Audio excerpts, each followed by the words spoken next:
Xoş gördük, hörmətli tamaşaçılar. Missiya TV-nin efirində Zərin Tac Mayıs qızıdır. Ölkədə və dünyada bu saata olan ən vacib xəbərləri təqdim edirik. Xorvatiyanın Xarici və Avropa İşləri üzrə naziri Gordan Grliç Radman Azərbaycana səfər edəcək. Bunu reporta açıqlamasında Xorvatiyanın Azərbaycandakı səfiri Branko Ozeviç deyib. O bildirib ki, səfər cari ilin oktyabr ayında baş tutacaq. Türkiyə prezidenti Rəcəb Tayyip Ərdoğan Azərbaycan Respublikası hökuməti ilə Türkiyə Respublikası hökuməti arasında təbii qaz sahəsində əməkdaşlıq sazişini təsdiqləyib.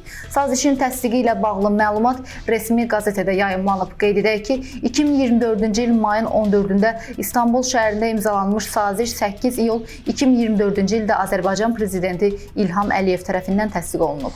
Azərbaycandakı akreditə olunmuş diplomatik korpusun və beynəlxalq təşkilatların nümayəndələri Xankəndi şəhərinə səfər edib. Səfərdə Azərbaycanda akreditə olunmuş 33 ölkədən və 7 beynəlxalq təşkilatdan ümumilikdə 100-dən çox diplomat və hərbi ateşələr iştirak edir.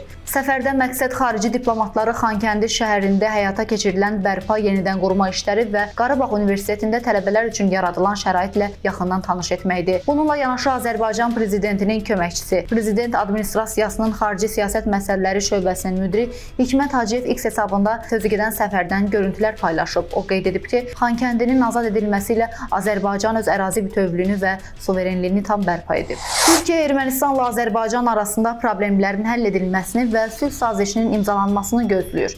Missiyası xəbər verir ki, bunu Türkiyənin Xarici İşlər naziri Hakan Fidan deyib. O qeyd edib ki, bütün proseslərin sonunda nəqliyyat və ticarət dəhlizlərinin fəaliyyəti reallaşacaq. Ötən gün vətəndaşların bank kartlarından yüksək məbləğdə pul oğurlanıb. Bu barədə Daxili İşlər Nazirliyinin mətbuat xidməti məlumat yayıb. Bildirilib ki, aprelin 17-sində ayrı-ayrı vətəndaşların müxtəlif kiber üsullarla 51 manat pul vəsaitləri bank kartlarından oğurlanıb. Nazirlik bir daha vətəndaşları ehtiyatlı olmağa çağırır.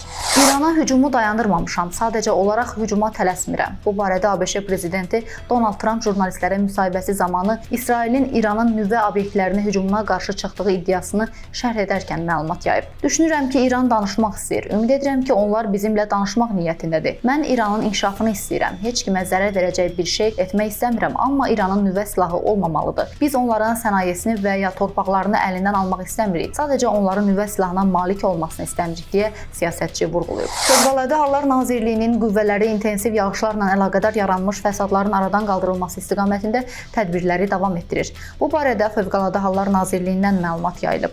Bildirilib ki, görülən zəruri və təxirə salınmaz tədbirlər nəticəsində bir çox ərazilərdə su basmış yerlərdən suyun çəkilərək kənarlaşdırılması işləri yekunlaşıb. Hazırda isə bəzi istiqamətlərdə su basmış yerlərdən suyun çəkilərək kənarlaşdırılması və digər zəruri təhlükəsizlik tədbirlərinin görülməsi davam etdirilir. UEFA Avropa Liqasında 4-1 final mərhələsinə yekun vurulub. Keçirilən oyunlardan sonra yarımfinala vəsiqə qazanan komandalar müəyyənləşib. Finala gedən yolda İspaniya təmsilçisi Atletik İngiltərənin Manchester United klubu ilə qarşılaşacaq. Digər cütdə isə İngiltərənin Tottenham və Norveçin Bodø Glimt kollektivləri gücünü ayırd etməyə çalışacaqlar. Qeyd edək ki, UEFA Avropa Liqasının yarımfinal mərhələsinə mayın 1-də start veriləcək.